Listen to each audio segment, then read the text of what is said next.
តោះបងប្អូនរៀនកខទាំងអស់គ្នាអក្សរដអក្សរដដំរី ខ្ញុំកើតនៅផ្ទះរបស់អ្នកស្រុកអ្នកភូមិទេ អក្សរថអក្សរថ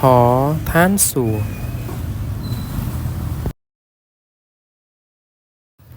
អក្សរដូអក្សរដូដង្កូវឌូង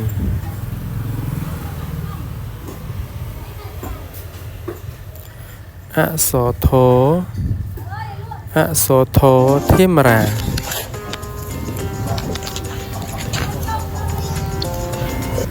អក្សរណអក្សរណអណ្ដើក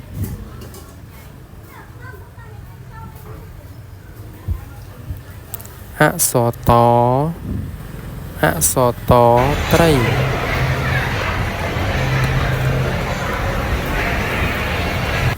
អក្សរថ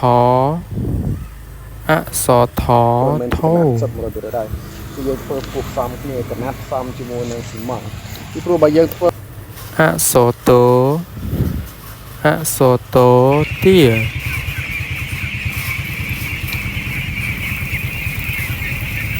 អក្សរធោ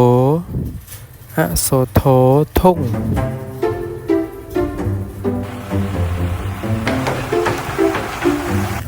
អក្សរណូ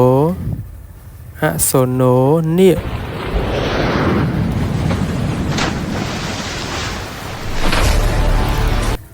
អក្សរប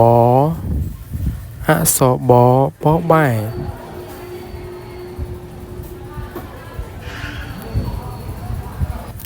អក្សរផអក្សរផផ្កា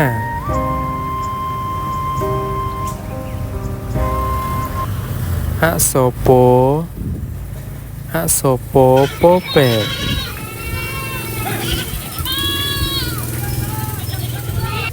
អក្សរផ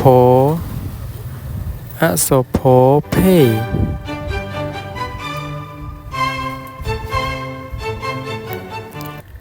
អក្សរម៉ូ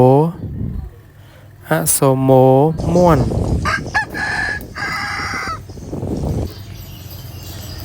អក្សរយោអក្សរយោយៈ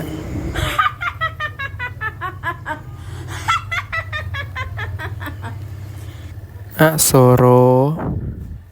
អក្សររុយចុច Subscribe ដើម្បីទទួលមេរៀនបន្ត